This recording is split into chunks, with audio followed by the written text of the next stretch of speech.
Hey there, welcome to our Beyond the Boardroom podcast. We're really excited about this episode, and frankly, I'm just going to jump right in. For those unfamiliar, our Beyond the Boardroom podcast is truly about having candid conversations with you, our members, and special guests like Toni, who I'll introduce in a second, just to really ensure that our members are armed and equipped to deal with a lot of conversations that frankly happen in the boardroom.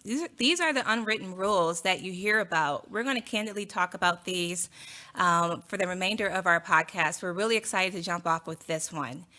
Now, this one is going to be interesting because what does March bring? We have Women's History Month, relevant for all three of us on this up here. We have March Madness for those that love a little bit of sports. And for those in the business world, professional, you also are probably dealing with performance reviews, perhaps. And frankly, that could be called March Madness too. And so what we really wanted to do is just spend some time talking about this season for many of us professionals who either just had their performance review or frankly are going into one, and with one particular topic, pay and negotiations. And so with that, I won't give a lot away here, but I would love to introduce our special guest, Toni. Hi. Well, thank you guys for having me. I'm excited to be your first guest. So thanks for having me. And then Ebone, who is our VP of Operations for the chapter. Hi, everyone. Awesome. And then, of course, I'm Cherice, the president of the chapter. And so with this, I don't personally, if you know me, I don't like reading bios. They're often pretty long. And so instead, I always ask our guests to pick 3 words to describe their career. Ooh, so that's challenging. 3 words, and y'all know I'm a talker, so 3 words are hard. I would say powerful. I would say authenticity, and I would say ownership. Those are my 3 words. Yeah. All right, let's dig into one of those, ownership. Yeah. So ownership, I think when you think about your career trajectory, right? And so a lot of times we don't own our careers. And so I'm excited that you have me today talking about pay and negotiation because it kind of starts there. But for me, ownership has just been about really understanding career contentment and understanding what it takes to move your career forward. All right. Ebony, any words that you would use to describe your career? Mine has probably been a true roller coaster.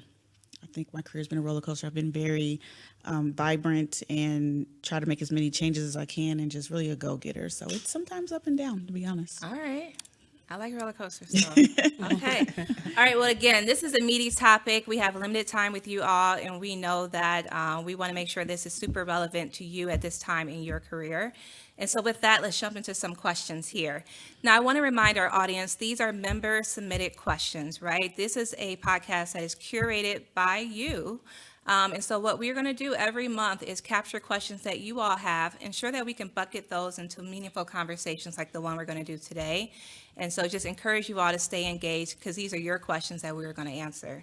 And so with that, negotiations, pay. Okay, so this is a topic, frankly, in my career that just gives me the heebie-jeebies. I personally do not like talking about it, but I know I have to. And so every time I start a new job or even go through mid-years or end of year, I always am super anxious about this. And I imagine many of us are like that. But I'm curious, Toni, just from your HR perspective, how many people truly negotiate? So there was a study done roughly around 2018 by Robert Half, and it basically stated that only about 39% of people even negotiate, right? Which is like crazy when you think about it, right? So, and companies are really not incentivized to give you more money, right? It is a business. And so when they create those bands, there's sort of like a median, but most people aren't even negotiating, but the tactic is that you essentially are going to offer the lowest, understanding that most likely someone might come back and, want more. Mm-hmm. And if we're not even asking for more, they're like, well, great. Right. So 39% is the overall number of about the percentage that people actually negotiate. So I have a quick question with that. Do you feel or do you know if there's a difference in men and women? Do women or men negotiate their salaries more, or do you have those numbers or have an idea? Yeah, so absolutely less, right? So women and typically underrepresented minority groups, Okay. so Black, Latinx, tend to negotiate far less, which is about 50% of that number, right? Wow. So even more. And so when you combine that with the racial and gender wage gaps, so which means that there's natural biases already that exist, and we're already starting behind. That creates like such a large gap, right? And so if you think about it from this perspective, so if they were willing to give me $60,000, we'll just throw out a number, and I don't negotiate at all, and they offer me 50, they're like, well, we're willing to go to 60, but we'll offer 50. And you go, oh my gosh, I'm so excited. Thank you. Right. And you do nothing. And if you are a lifer and you stay with that company over 30 years, that equates to nearly $300,000 that you left on the table. Wow. So $10,000 seems like very little, Yeah. but $300,000. And if you look, for pay equity for women, and particularly for Black women, you probably, if you follow me on social, you see every year I post a new number, which is last year was $870,000. Like I want my money, $870,000. So for underrepresented groups, because they negotiate far less and they're combined with the racial wage gap, you're looking at anywhere from $800,000 to $3 million left on the table. Wow. Yeah, that's Wow. okay. All right, you guys hear that? Let's pause there on that right there. We are leaving some money on the table. Yeah, we are. Yes. And a lot of it. Yeah. I mean, absolutely. Yeah. Okay. All right, now, so I'm glad you followed up, Ebony, with that question, because I was going to ask about discrepancies perhaps between groups. So when we talk about negotiations, we often think about money, right? Everyone wants more money. You even mentioned that, a lot of money left on the table. But I would imagine there's some other things we're leaving on the table as well. Toni, you want to weigh in on that? Yeah. So there are so many things that we are often leaving on the table. And so I always say, like, when people ask me, they're always talking about like that initial money. And for me, I'm thinking, but what about all of these incentivized rewards that we just don't know to ask, right? So we're talking just our annual bonuses, our spot bonuses, our relocation, negotiating time off, benefits, car stipends. And so housing, right? There are so many things, like the list is so long. And so when you think about that, what we are really lacking is the preparation, right? To understand pay philosophy for the companies that we're pursuing. Oftentimes, especially for underrepresented minority groups, we're just so excited to like really be offered the role. And so we are grateful. It's just kind of part of our culture. And we don't think to ask more things. So to me, it's the hidden rewards. That's what I call them, right? So if you think about just off top, if I don't negotiate $10,000 more, I'm leaving close to $300,000 if I stay at that company as a lifer. Think about the things like relocation, education, continuing education, benefits, right? Things that we can ask for, even negotiating exits. I am the queen of negotiating exits. So if you know me, I will tell you a lot of times, people don't know you can negotiate your exit. And actually I learned that from a white male who was like, hey, they will take care of you. They'll pay out your bonus if you ask nicely and say, hey, they did it for John. So that's what I did. And once I learned that, I realized that you have so much ownership in pay and negotiation. So it's about asking the question and doing it civilly and really knowing, really knowing, right? I have a quick question, if you don't mind me asking. You said that this is a lifer in terms of years. Approximately how many years is that? I'm doing the math. So a lifer would be like a 30-year career at one company without moving, right? But to be honest with you, if you're a half lifer, right? So even if you stay 15 years, the likelihood most companies are providing about a 3% increase, and that's generous, right? So if you think about that relative to the external market, you are drastically behind, even if you stay more than a decade with a company. Okay. It's good to know. Yeah. Good to know. All right. So Here's an interesting topic. I know that I've worked at a company that uses share pay ranges, not necessarily externally, but certainly once you get inside, you have access to the ranges. And I'll tell you, when I worked at a company and I saw the ranges once I got in, I was like, whoa, whoa, whoa, whoa, whoa, hold up. Can we, rewind here? I wish I had knew this information, but I do know some companies may be starting to publish that externally as well.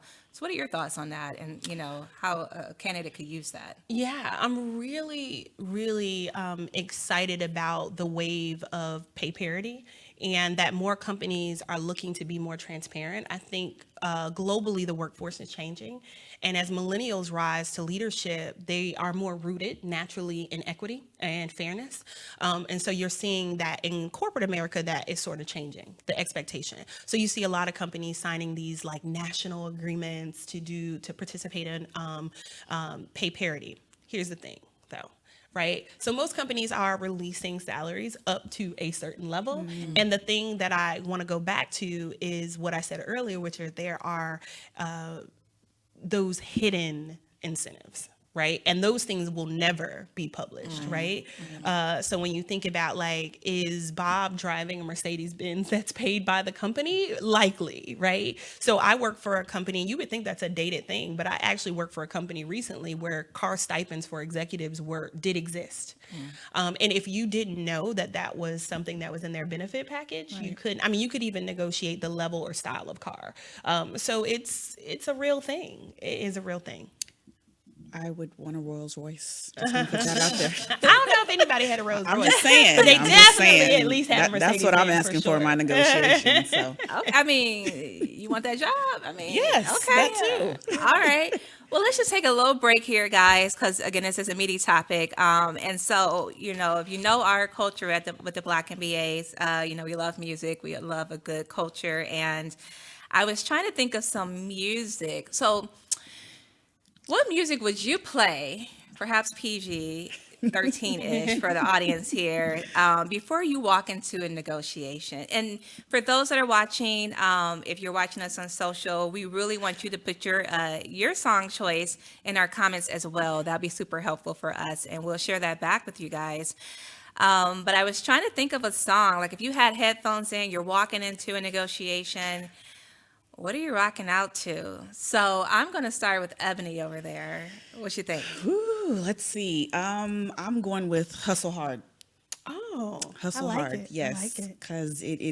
because it's a negotiation, and for me, it's all a hustle. So I'm going with Hustle Hard. Who? By Ace Hood. Oh, okay. Correct me if I'm wrong, but I'm pretty sure that's Ace Hood. All right. Hustle Hard. Noted. Okay. Noted. So for me, I think I'm gonna go with Rihanna's. I'm gonna just say, "Better Have My Money." Yes. We'll leave out the opening word. But I like that song, and I think it gives you really, revved up to kind of go in for the negotiation and knowing that you should have ownership over it. All right, I like that one. You might have stole mine. Okay, so I had two randomly just pop in my head, and if you know me, I'm super random. First one was First of the Month, Bone Thugs. You got to remind yourself you got to pay those bills. You got to focus on the goal here, right? We got to pay the bills. Wish we had a button to play the song. Yeah, I know. We're gonna work on that for future episodes. But it's around the first right now, so yeah, y'all pay y'all mortgage and all that stuff. But it's just a good reminder that you're doing this for a reason, right? It's not just about. A lot of us are trying to support our families. And frankly, we got to make sure we have the money. And then the other one I thought of was Formation, the Beyonce.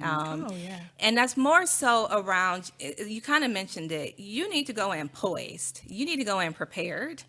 And so it's just all about, let's just, get it together. Let's go, And so I thought that was a good song as well. Yeah. All right. Okay, cool. Let's jump back in. So what I want to ensure for our remaining time together is that, our listeners can walk away with things that are truly actionable, in their careers, right? Because you guys hopefully heard some good sound bites there. So let's see here. Again, these are member submitted questions here. So what are the tools and resources that, a member or listener should take to better prepare themselves, as I mentioned, before they walk into that, that negotiation? Yeah, I mean, so first and foremost, if I haven't said it 1,000 times, always negotiate. I think that's number one. If you don't take anything away from this conversation, it's always negotiate. I think secondly, I have this thing that I always share when I'm coaching. It is preparation, practice, pace, right? Can we pause on that for a second? Yeah. Go ahead. Preparation, practice, Pace. Okay. Yeah. Go ahead. So first, in terms of preparation, what I find is that we are so excited to, apply for a job or be, it's like this coveted role, and someone has called us and said, this role is open at this coveted company. And we're so excited. And we jump right in thinking, oh, it's a preliminary conversation with the recruiter. And then we're caught off guard when she says, what's your desired salary range? And sometimes the recruiter is bold enough to even ask, what do you previously make? Which is also another bad idea to share. Stop sharing your salary, which is going to be my third point, but we'll get to that. But one of the things that I wanted to share was, in terms of preparation, there are a couple places that I feel like you can go that just general knowledge of what salaries are. So pay scale, PASA, Glassdoor, Indeed, Salary List, Salary Expert, and the Bureau of Labor Statistics, right? So those are kind of my go-to in terms of figuring out what is out there. Most of our companies that we're applying to, whether they're public or private, share salaries in some form, whether they are a federal contractor, they do business with the general, government. So they have to supply certain things, right? Then you have the idea that, past employees are also sharing on things like Glassdoor. So a lot of times people think that they have to find their exact role, but if you just know, like, I'm coming in as a senior manager or a project manager, you will be able to understand the company's pay philosophy by what other project managers are saying, even if it's not in your particular, it's not marketing project manager or HR project manager. So you will understand that general realm, right? And so that's super important. And then lastly, like, not sharing your salary is super important, because then companies are actually using that as a baseline for your worth and your value. And so you're already starting behind the 8 ball. And so my thought is, what does the role that you did for a previous company and how they valued and their own pay philosophy have to do with a new company who has a new role, new expectations. So I've been sharing. I've been saying I'm not going to share my salary before it was cool to say, like, probably well over a decade. Another thing that was taught to me by a white male. Stop sharing your salary. Fair advice. And so lastly, I want to just, for those of us who, again, are in this March Madness time period, perhaps you had a performance review, perhaps you've already gotten your slip that says, okay, here's your merit increase, here's your bonus structure. You may be feeling like, well, crap, I wish you guys would have had this a month ago, right? But I guess I just want to level set. Is this time the only time that you should negotiate, or are there other times of the year that is up for grabs? And that's such a wide question, right? Because companies essentially have all different types of expectations, right? So, it's hard to say, right? But I will say this: there is never a bad time to ask for more. Okay, I'm gonna repeat that. There is never a bad time to ask for more.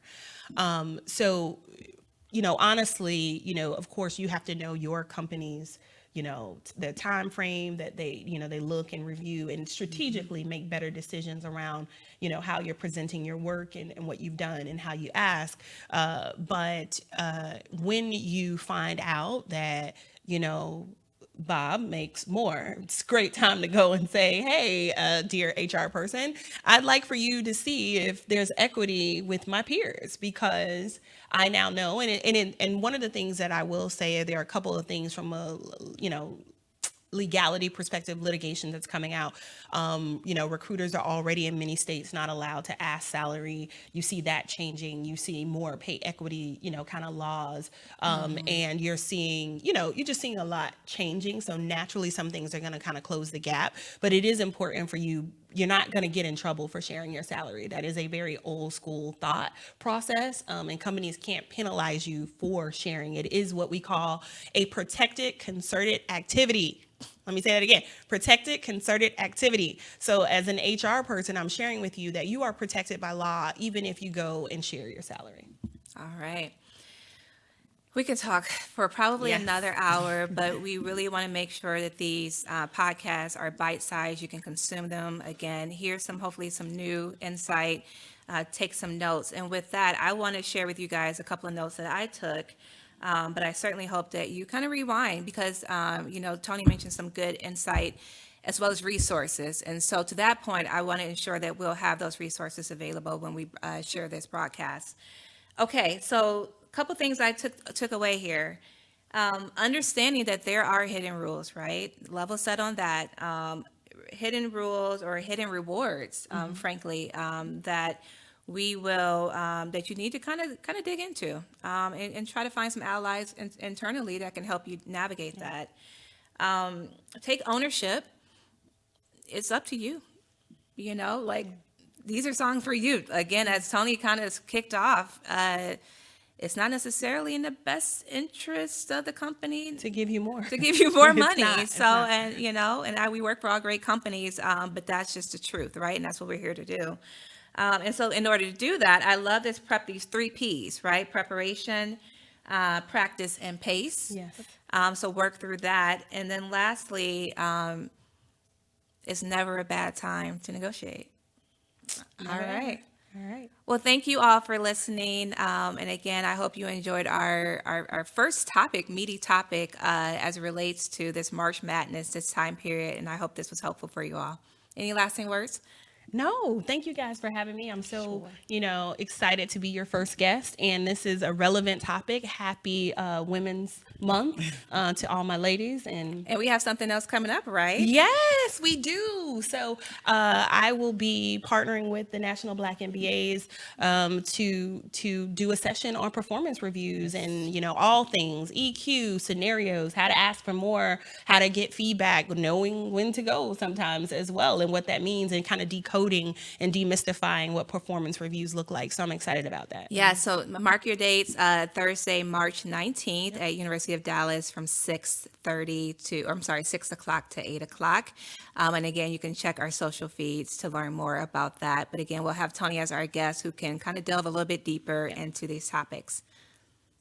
All right. Ebone, anything for you? Nothing for me. All right. Well, thank you all and have a great one. Bye.